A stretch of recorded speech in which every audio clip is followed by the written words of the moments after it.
So I'm going to jump in and get started. And thank you for you ladies that are jumping back on here with me. I really appreciate that. Thank you so much. All right. So I'm going to jump over. Amber, I don't know if you are still on there, but if you are, if there are any issues, if you would please let me know, I would greatly appreciate it. And I'm going to actually go ahead and check back in and keep it pulled up on my phone. So let me do that really fast. So then I know there's no issues. And again, so sorry, ladies. I'm so excited about these classes. So let me pull it up so I can see it. And that way I know that we don't lose it again. I'm not quite sure what happened. We were doing good, and then I guess it decided to just freeze up on me. That's the only hard part when you're using other technology outside of Facebook. But it's the only way to do great training with slides. So we're going to go ahead and try. I see it live. Looks good. Try again. I got to turn my sound off. All right. There we go. All right. Hello again. I thought it was our nasty weather. Oh, Lisa. No, I don't know what happened on. We have rain and some stuff coming through here. I don't know if the internet glitched for a minute, but I didn't see the power try to go out. So, Missy, thank you for jumping back on. Thank you for you ladies that are jumping back on with me. What I'm going to do is I'm going to go ahead and delete the first video and just keep this video up as soon as we get done. So that way everybody can jump back in. Candace, yes, take two. We're going to try. I apologize. I have my phone pulled up this time, so not sure what happened. But so I just want to thank everybody for being here again for our day 2 of the challenge. And today is all about love yourself. So I want to start with that. And I want to share with you a piece that I feel so strongly about, and that it really has helped transform me and my life. And that is, you can only control you. And it's a mindset and a thought process that you can take yourself through, because learning to be aware of your thoughts and then to control how you think is a powerful skill to have. We all have the power to change the thoughts that we think and to ultimately control how we feel. This is the beginning step to allow you the greatest transition forward in your life. That transition is to take your thoughts back, and that you cannot fix, change, or help anyone else. If you can only control you, you can't change how someone else acts or feels. And this is such an important concept and idea that I must repeat it one more time, because I want to make sure you hear it again. You can only control you. You can't change how someone else acts or feels. And ultimately, it's not your job or your responsibility to do or to say anything to change where someone else is in the moment. It's really to realize that that is their stuff or their problem, and it really is not yours.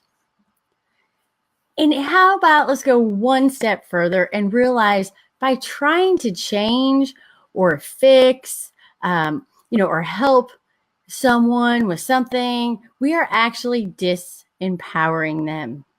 And, that is the idea, going back to, you can't fix or do something for someone else. You can only realize that that is where they are right now. So when you try to go in and say, oh, let me do that for you. Let me help you. I can do this. I can do that. Let me fix it for you. You really are taking somebody else's power away from them, because they don't get to stay in their own self and kind of work through wherever they're at and the feelings they may be feeling, or coming up with a plan, or doing the actions that it's going to take to move forward to get to the result that they need to. So you are actually kind of jumping in and taking their power away if you're trying to jump in and help, even with good intentions. So give them their power back by letting them be where they need to be right now in the moment. And if it's something that's really making you uncomfortable, or you kind of have a hard time with, you can always remove yourself from the situation nicely, politely, in a very kind way.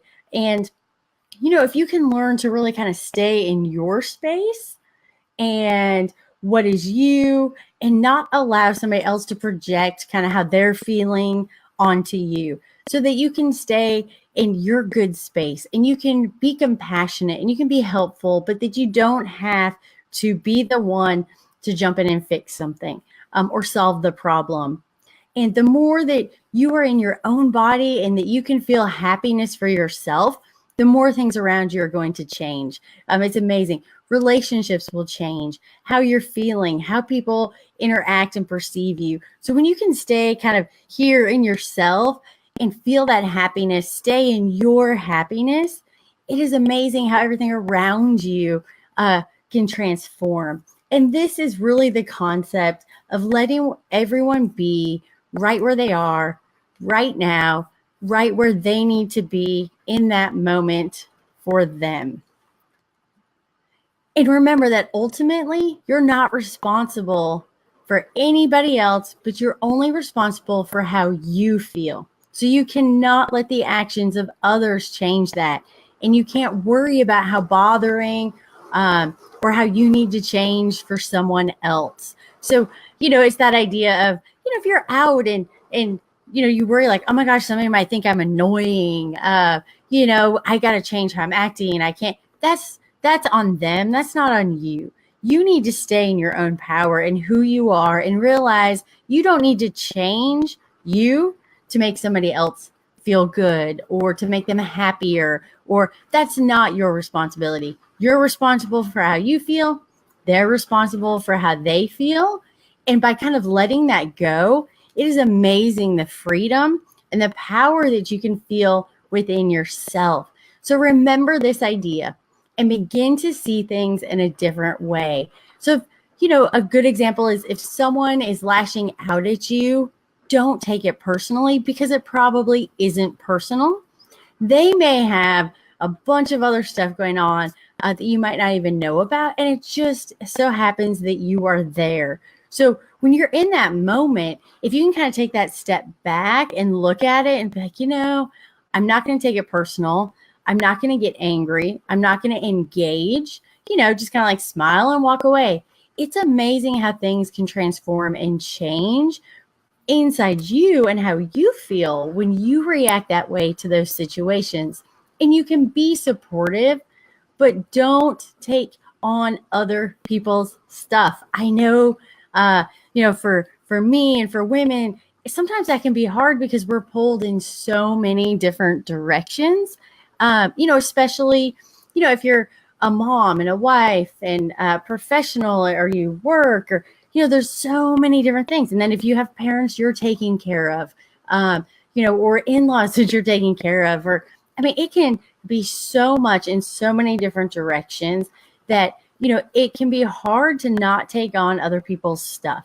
The biggest thing is to begin to get comfortable saying no.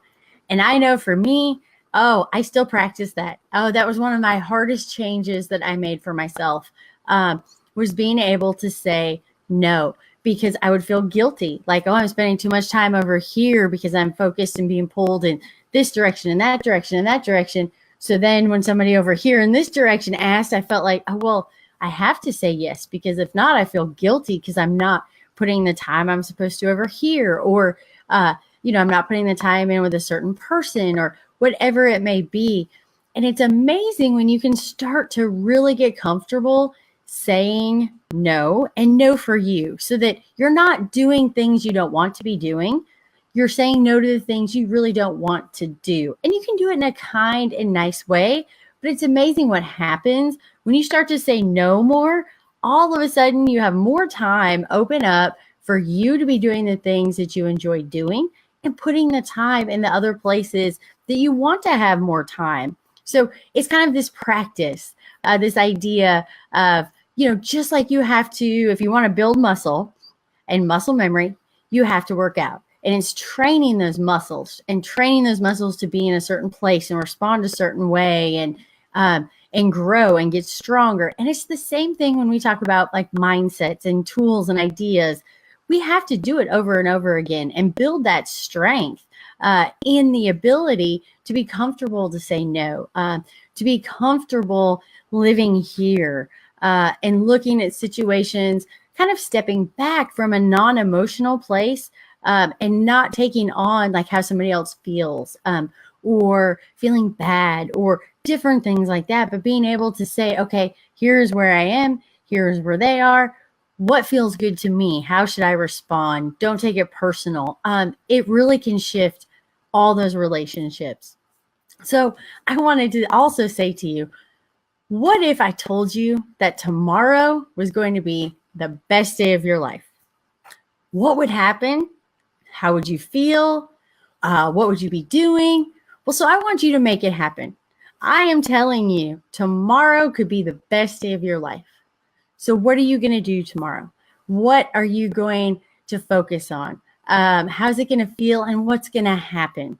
So I want you to wake up tomorrow. And the first thing I want you to say to yourself when you get out of bed is, today could be the best day of my life. And I want you to see how it goes. And I can't wait to hear what you ladies do and how you feel all day tomorrow. So, we're continuing this love all week. And I want you to know that you have everything you need right now inside of you. And it's your time to believe in you. And you are your own warrior. You're strong, powerful, unstoppable, and above all else, my favorite word that I use the most in this group is fierce. To me, that is the all embodiment of everything put together to make up one word, and that is fierce. And that's being everything, being strong and powerful and compassionate and unstoppable and all those things rolled into one to create one just unstoppable word, and that is fierce. So remember that you are fierce. So happy Love Yourself Day. And I want you to celebrate this entire week, kind of like the idea of it's the week of love, and put love in all that you do, in every aspect, in your interaction with people this week. Just put a little extra love and happiness into everything you do. It could be the conversation when you're getting your coffee in the morning, somebody at the gas station, whatever it may be, just put that little bit extra happiness and love out to everybody around you this week, and especially focusing on loving yourself. So take that time this week to spend some quiet moments for you. Do something you enjoy, the things you love and are passionate about in your life, and really focus in on that idea and concept that you can only control you this week. So I know I pulled a last minute curveball and I added in this extra Jeep training for today. So I'm going to try to make the class quick because I could go on forever as we're adding in Jeep pieces. But I just was so excited about the feedback from yesterday. I just had to kind of keep going to our next step in our Design Your Jeep build. So I wanted to put it in because I had to kind of throw that curveball last minute decision. I was like, I'm putting more in. We're going to do it. So today we're adding on, and part of the challenge for day 2 is love myself. And I want you to think of spending some time learning about your Jeep is a great way to spend some time for you and to love yourself. So we're going to be talking about aftermarket bumpers and fenders today. So remember yesterday I shared with you, I like to start from the ground up, because when you look at your Jeep as like a whole, there's so much, so many pieces, so many things you can do and change and alter for your build. And sometimes you don't know where to start. So what I did when I did the Design Your Jeep build is started from the very bottom and then slowly work your way up, so that I'm sure you've noticed with the worksheets I shared with you yesterday, I am one of those like organized worksheets, lay it out, have it on paper kind of people. So I need a process. So that is what I try to create with the Design Your Jeep build, is a process. So you're going to start at the bottom, work your way up. In every piece, if you think about it, starting from the bottom, like a building block, it all builds on itself. So when you start at the bottom, that's your platform. And you're building your platform and everything as you work your way up. So then you have that stability like you would in like a pyramid, that you've started, you have that foundation, all the pieces are working together, and you don't have to worry about jumping from one thing to another. But the biggest thing I want you to remember about today, talking about aftermarket bumpers and fenders, is this is your build and it is unique to you. That is what is so neat about all these Jeep builds that I see, and doing a Jeep build. It is so personalized and individual. You see yourself put into that build. And that is what I love. Like when you go somewhere, there's a bunch of Jeeps. Every Jeep is just a little different. Every build is just a little different. But what it is you can kind of see like, ooh, they like this color, or they like this saying, or they like, the way this looks. You see the individual person in the build, and your uniqueness come forward. And that is my favorite part about the Jeeps and the Jeep builds. So just remember, it's for you. It's your build, and it is supposed to be as unique as you are. So also, you are the one that has to love it. People love to give opinions, and it's great to share information, share knowledge, share opinions. But ultimately, at the end of the day, you have to love it. You need to like the look of it and the color, or the way that it fits and how it looks on your Jeep. And everyone has their own opinions, which is so great, and their own likes and dislikes. That is why I always say you'll never see two Jeeps that are identical. You might see some that are close, but there's no such thing as two identical Jeeps, because we're not identical either. So I want you to think about that as we're going through for today. There is no right or wrong answer. There is no one way to do this. This is a piece where know the facts, make your decision, and then you have to love the ultimate product that you buy for you. So a question I get a lot is, do you have to upgrade from your stock fenders and bumpers? The answer is no, you don't. There really is no reason that you absolutely have to. And we'll talk about it in just a minute. Depending on what you're going to be doing with your vehicle is going to have a big part in what you need to and really don't need to do. So why would you upgrade from your stock bumpers and fenders? Well, I want to start with bumpers. So let's jump into bumpers. So if your Jeep is your daily driver and you're not going to be doing much off-road or trail riding, the stock bumper will be just fine. And you really don't need to upgrade it like for functionality or any purposes like that, unless you want to. But if you're going to be driving off-road and going on trails, then you do want to really consider a bumper upgrade. And here is why. First thing is strength and durability. So you're going to be going from a plastic stock bumper to a steel or aluminum aftermarket bumper. So the strength and durability that is going to be added when you swap that out and upgrade is going to be very beneficial for a lot of different reasons. Biggest one is, the plastic stock bumpers, they're great, but they're not going to be long-term for kind of durability that they're going to hold up, and they don't have the strength. So, if you do make impact with a tree, or you slide or anything like that, the likelihood that you're going to completely damage and crush that plastic stock fender is pretty high. Another reason why, if you're going to be doing more off-road and trail riding, is you want to be able to have a winch. And again, this is another piece. We could go on for a month about builds. There's so much there. You don't have to have a winch right away. If you're going to be doing kind of flat, easy to moderate terrain, and you're not going to be going out a lot, you don't have to have a winch. But I am the safety police. I even have a whole safety tip series I've done with everything with safety tips, because safety is so important. So having your own winch is a safety fact, especially if you're going to start to move up to do any kind of moderate or steep terrain. You really need to have a Jeep or a winch. A winch on your Jeep. But in order to do that, you're going to need an aftermarket bumper that is going to have the strength and stability to go with that winch. because if you're being put in situations where you could, need to use a winch, probability is you're being put in situations where you're going to need the other added benefit of having the aftermarket steel or aluminum bumper there, not only for protection, but for our next reasoning too, which is your toe points. So as you can see on this picture on my YJ, I'm a purple girl. So you can see I have the purple D-rings on here.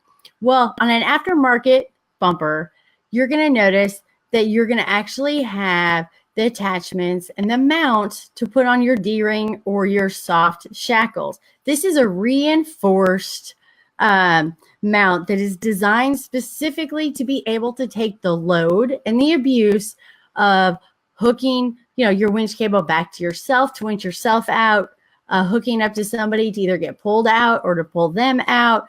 So this is specifically designed for that purpose. And I will say, for safety reasons, it's not a good idea to ever strap or hook anything to your stock plastic bumper. I know people do it and it works, and you might get away with it a couple times, but for long term, I don't recommend that, because depending on the situation that you're in, you could have your entire bumper pulled off. It could be crushed.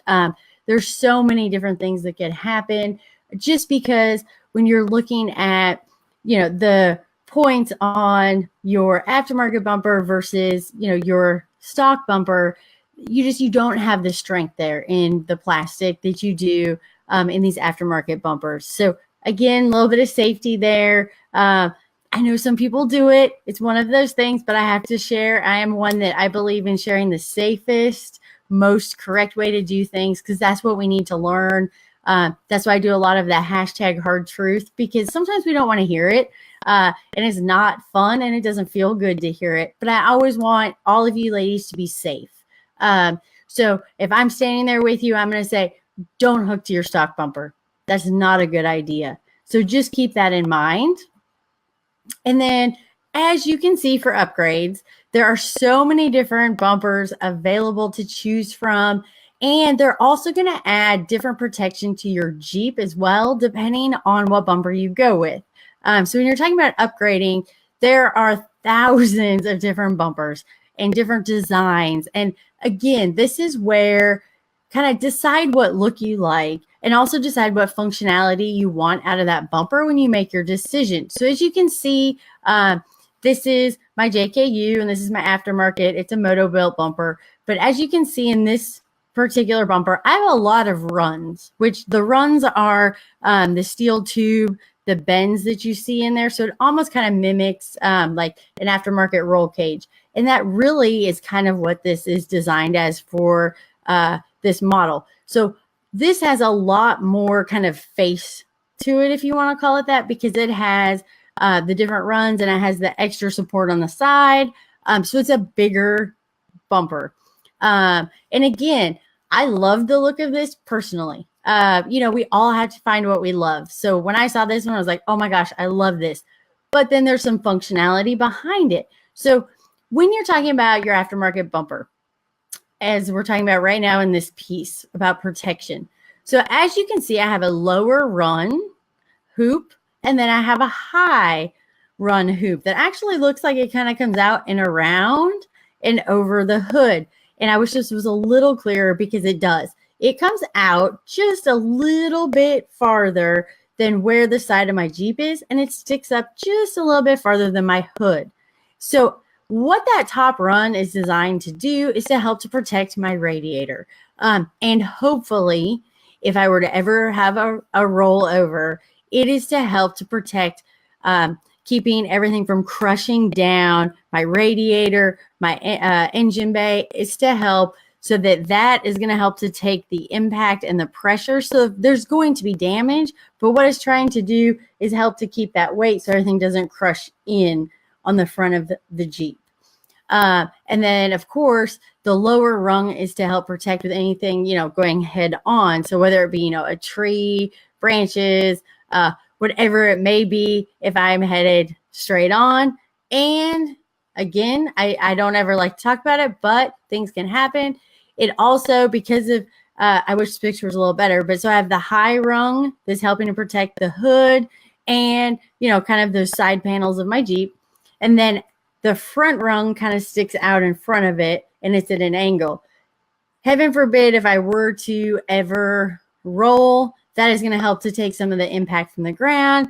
And if I were to ever flop it backwards, that is going to help as well to take some of the impact. So I went with a little bit bigger bumper for the protection, and because I love the look of it. And then the second thing, I don't know if you can see, is if you look down from under where the front bumper would stop, it looks like there's a little bit of a skid plate, and there is. So this bumper came stock with just a little bit of protection as part of the whole unit that will go under there. Now, I added a full belly skid, so everything's been modified a little bit, but there was that extra protection. What that does is that's going to help to protect the front of my Jeep, so that it's just that little bit more added protection and safety when you start to add any kind of skid plates, any kind of aluminum or steel into your build in different places. You're starting to add that protection. So I like that about this bumper as well. You had all of the features and a little added protection in there. Then the other thing to think about, and this is something that we will talk about for the difference off-road, is when we start talking about this stubby bumper. So that's the shorter one versus the full-size bumper. So as you can notice on this, the difference in the length of the bumpers. So this is a stubby bumper. And see how it literally stops right where the front end of my Jeep stops. The aftermarket or the full-size bumper is going to come out a little bit more. So it's actually going to come out and cover about half of that tire.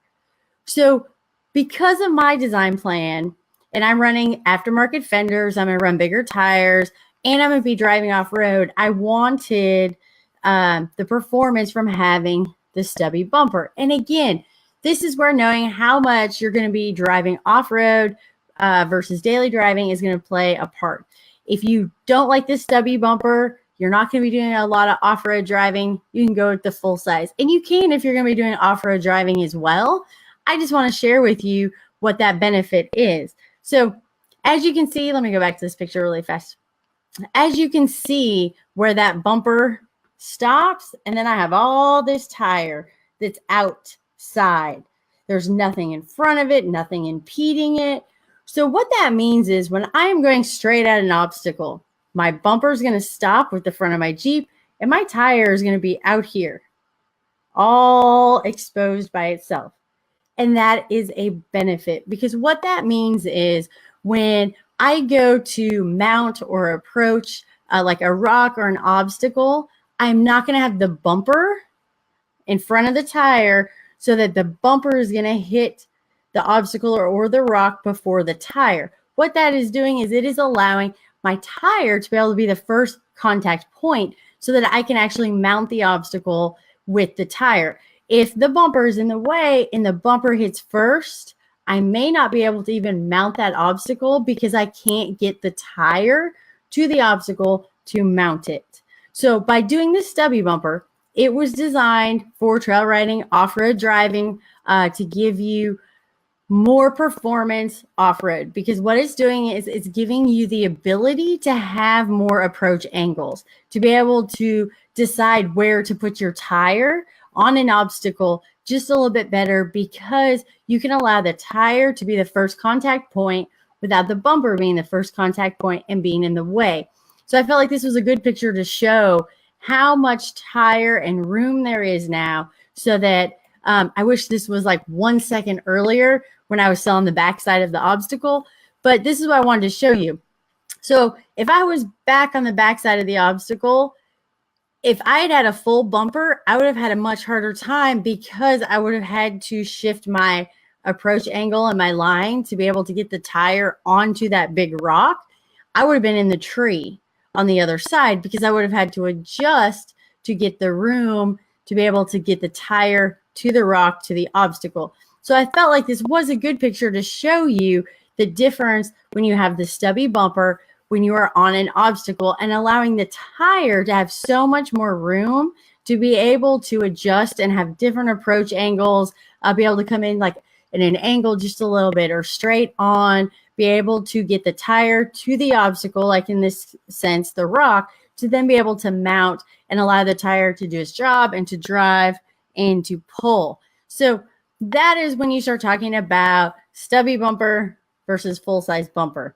It's going to give you the ability when you're out here on the trails and off-roading to have more angles and be able to put yourself in a little bit better position, because you're not having to position based on your first contact point, which is the bumper. You're positioning on your first contact point, which is the wheel. So I hope that helps a little bit. And then which bumper is right for you? This is personal preference. There are so many different kinds of bumpers out there. And these are only 3 that I just happen to have pictures of that I pulled out, but there are thousands. This is where you have to love it. I mean, you want to go for performance as far as what benefit is going to give you, especially for trail riding, but it has to be the look that you love and no one else. So I was just going to share really quickly. So the white Jeep on the far right, Lindsay, I don't know if you're on here, but I stole a picture of your Jeep. So the far Jeep on the right has a stinger on it.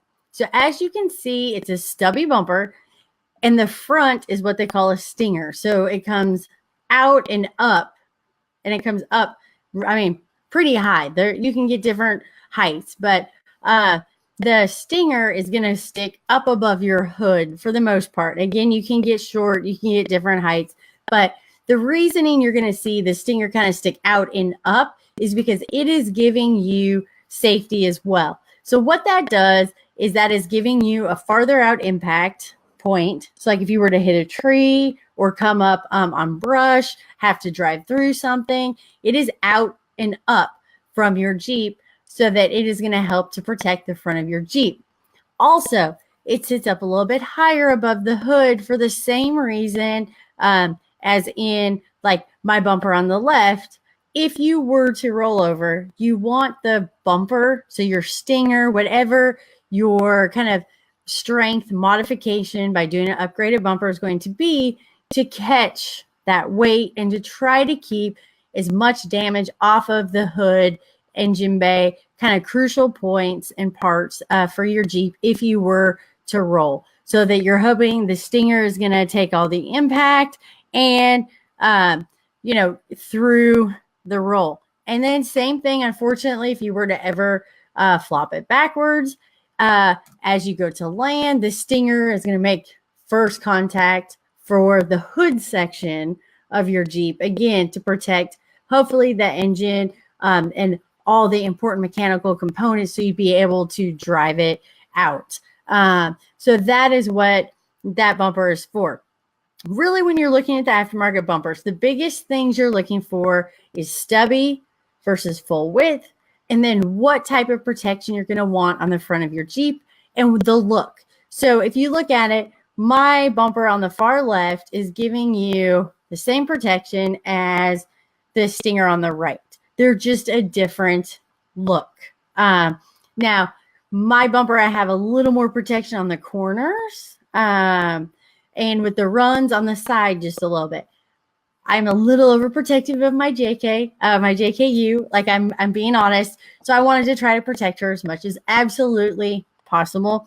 So I love the look of the bumper, and I love that I felt like it really kind of helped to protect her just a little bit more. But again, you have to love the look. We had a stinger on my YJ. So, the nice thing about a stinger, and I will share this, if you have a tall stinger hoop that's going to come up over the hood, so it's sticking up. If you're short like me and have short girl problems, when you're on a pretty extreme crawl or up a hill, when you get kind of vertical, you'll lose the front end and you can't see anything ahead of you. And because I'm so short, all I see is sky, and it's hard for me to even see like where the hood of the Jeep is because I'm so short. The nice thing about, the big hoop on the stinger is it kind of gives you a reference point of where dead center of your hood is. When you're looking straight up and you can't see anything out ahead of you, you can see where the stinger is. So it does help you for negotiating and navigating the front end of your Jeep, especially if you're short like me and you can't see it, it gives you an actual visual reference point as well. And then the center picture is a CJ. So the build, and we talked about it yesterday, depending on the make, year, model of your Jeep, your build is going to be different. So you're going to look at all the fundamentals the same, but the build itself is going to be a little bit different. So like on this CJ, this is a custom made stubby bumper. They're so narrow anyway. This one does not offer any protection to the front of the vehicle if it were to roll. But then it has kind of a massive aftermarket roll cage in it. So hopefully that is going to help to take a lot of the brunt, but there's going to be more damage done to the front end on that because there's not the protection. That is in the works, but I wanted to show this to you so you can see the difference of the protection to the front of the Jeep based on the bumper that you're looking at. And that is something to keep in mind, more so to definitely keep in mind if you're going to be trail riding and off-road. You're going to kind of be pushing your Jeep. You want to make sure you have that extra protection there if, heaven forbid, something were to happen. So those are the things to kind of look at.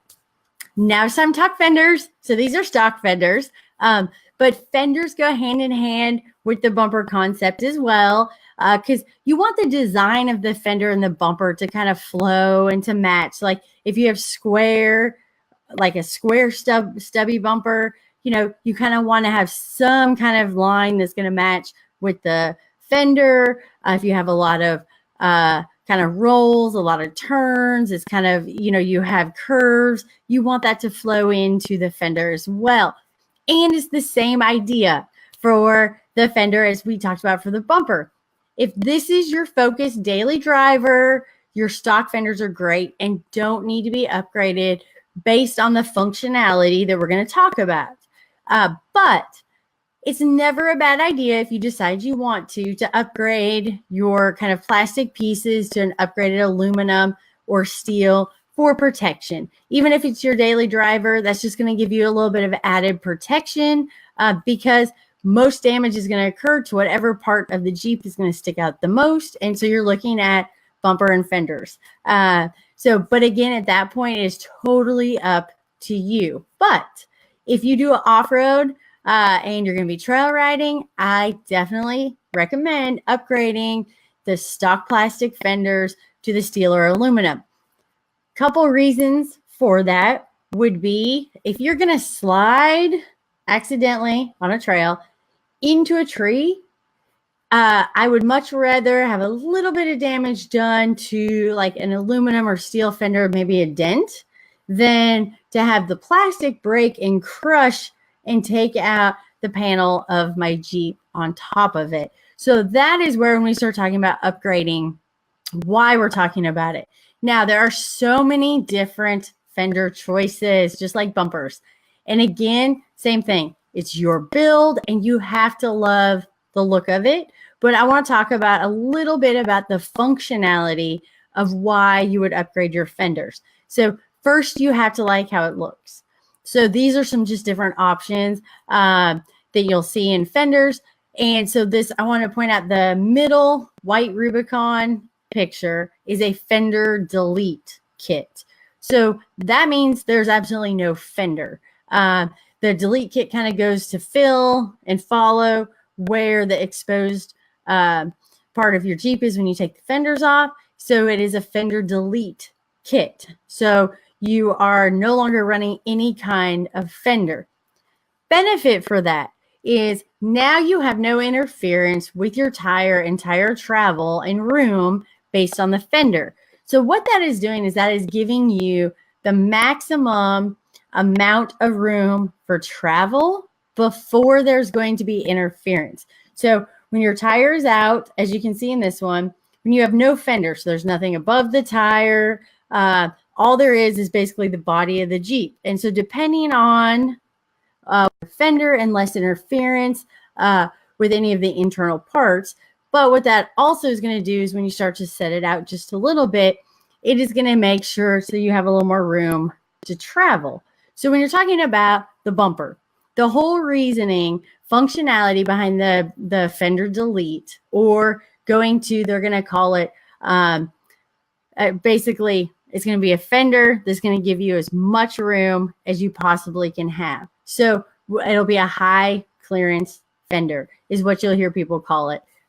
Most aftermarket fenders are high clearance fenders. All that means is that the fender is going to come up and it's going to actually mount to the a little bit higher than the actual cut surface of the wheel well of your Jeep itself. So it's not going to sit down and it's not going to sit out. It is going to be up just a little bit. And a lot of times they have just a little angle to them so that you're giving your tire the absolute most amount of room that you can without interference from the fender.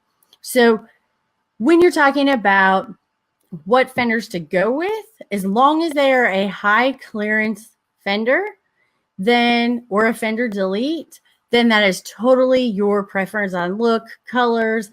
You can get aluminum and steel and powder coat them. There's so many different options. So I just wanted to share these with you. So my Rubicon on the far right, the purple, I'm doing all silver and aluminum as my accents. So those are aluminum, poison spider, outer fenders, and I have their inner fender as well. So when you start doing aftermarket outer and inner fenders, you're adding a little bit different protection to the inner fender because you've removed the plastic and you've put in steel or aluminum, but you're also allowing a little bit more room inside that wheel well for the tire. So when you start talking about lifts, and this is a whole nother class all by itself, there's so much we could cover. But so when you start talking about lifts, the reason you start doing a lift and suspension lift is a couple reasons. One of them, of course, is you're having to make more room for a bigger tire. So if you run a high clearance aftermarket fender, you don't have to have as much lift height on your Jeep to clear the same size fender. Now, when we're talking about why we're going with our lift, why we're going with a bigger tire, why we want to go to the aftermarket fender, is we're trying to give whatever size tire we're driving the maximum amount of travel as possible. So what does that mean? You're putting a lot of money into a suspension lift, sometimes customizing your coils, going to coil overs, whatever it may be. So you're trying to give your Jeep, when you start really talking about turning it into a trail rig or off-roading more, you're really, this is what you're focused on. But I want you to understand, even if it's a daily driver, you're putting the money in to do a lift, to change the suspension, to put a bigger tire on it. So the reason you're doing that is you're trying to give the tire itself more room to travel so that you can have your tire come up and your tire come down. And you're getting more travel based on suspension upgrades, based on your suspension lift because it's a suspension upgrade. So you're spending the money to try to allow that tire to have the most freedom and movement and maximum amount of travel that it can. That is why you start talking about aftermarket fenders. And ultimately, that is the reason that the aftermarket fender was created. So there is a functionality behind when you really start getting technical on the build, why you want the aftermarket fender. Now, if you're never going to take it off road, you don't have to have one, but that doesn't mean that you have to be utilizing it and taking it off road to have that on there. So just those are things to think about. So that is the actual reasoning behind why they came out with these inner and outer aftermarket fenders, was again for the off-road capability to have maximum travel. If you're spending money to change your suspension, you want to get the maximum that you can out of that, maximum amount of travel out of your suspension, out of your tire. Well, for the tire. So that's why you see the aftermarket fenders. So I wanted to just point this out again. I know same picture, but notice the clearance now from the tire to the fender. So as you can see, when I had my stock fender, it came out much further and it came down much lower. So that meant my tire was going to impede faster. So it was going to hit the fender much quicker. So now with the aftermarket fender, my tire has more room to be able to move before it's going to impact, and the fender is going to limit the amount of travel. Because reality is you don't really want any of your parts to be as far as like fenders, any of like making interference with the body. You want your Jeep set up when you're thinking about doing this build so that the only thing that is stopping the amount of travel that you have is the actual suspension build or limiting straps that you have installed, but that it's not going to be interference from any other pieces of your Jeep from your build. So you're really trying to get the maximum amount of room from your tire to your fender without getting too tall, if that makes sense. I know that's so much to kind of go over at once. So I hope that helps a little bit to explain the fenders, what you're looking for, why there's different options, what the real functionality is for. I will share with you really quickly. I don't want to get into lifts because like that is its own other class because that could go on for hours. But I will say I am a fan personally of I want to try to keep my center of gravity as low as possible on my Jeep. So that is part of why the aftermarket fender has come out. So instead of now having to go up additional inches in a lift and get the center of gravity now higher in my Jeep, by changing out the fender and inner fender, now I am running wheel spacers on this. But what's happened is I'm able to keep my Jeep a little bit lower and still have a little more travel without having to go up quite as high on my lift. So there's lots of different functionalities you start putting your entire build together. And I will share with you. So I'm sure you realized yesterday after my worksheets and downloads, I like to have everything written out on paper, and I like to have a plan, and I like to have a process. So just like everybody yesterday when I shared this, I went through that same build spec sheet, and I have my build completely built out for this JKU. So it's a process. I'm doing a little bit at a time. And like I shared when I did the design your Jeep build, when I put all that together, the reasoning I said start from the ground up is there's so much there. Like if you were just to look at your Jeep, so many pieces everywhere that you could be doing. So I like a process. So if you start from the ground, that's like your foundation. So you're building your foundation from the bottom up. So it's kind of like building a pyramid. You know you have the strength in the foundation. You've done the axles right, the gears, tire size. You're building everything for that platform. Depending on again, there's so much that we could go over. But so depending on what tire size you're going to, you've trussed your axles, or you're going to have to replace your tie rods. You're going to have to change your steering. So it's kind of like piece by piece all the way up. And so there's so many different parts to it. But so once you have that kind of plan, so like what I did, I laid it all out. I have it on my worksheet. I know what my end build is. And there's kind of these little stops along the way. So I'll share with you. So this is my stock JKU with 35s. I have aftermarket outer and inner fenders. And I do have 1.5-inch wheel spacers to keep the wheel outside so it's not interfering with my inner fender or any of my suspension or any of my parts. And then it does have an upgraded new coil in the front.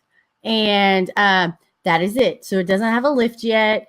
I haven't gotten there. But so I have my pieces starting at the bottom, working my way up, and kind of going a little bit at a time. So I have like these little stops on my plane along the way. So I won't stay like this long term forever. But I just wanted to show you, when you start kind of understanding how you can utilize using your fenders, it can really help as you're designing your build. Because what'll happen is, and I've seen this happen, I just want to share, you have your stock Jeep, you put lift and 37s on it, or a lift and 35s on it with your stock fenders. Then down the road, you pull your stock fenders off, you go with an aftermarket fender, and all of a sudden, the room between the top of the tire and the fender has gotten much greater. And sometimes you'll see that and it looks like they're really sitting up off of the tire. So think about kind of going in order and in pieces, and know what that ultimate build is. So I'm hoping the worksheet from yesterday helped. And I hope you can kind of see now the difference with the bumpers and the fenders and what they were actually created for. And look for Be Our Valentine Challenge Day 3 lesson tomorrow. Oh my gosh, I'm so excited. I can't even tell you how excited I am because tomorrow we're going to be working on our lesson is to bring you both together. So you and your Jeep for an off-road trail riding, trail driving lesson.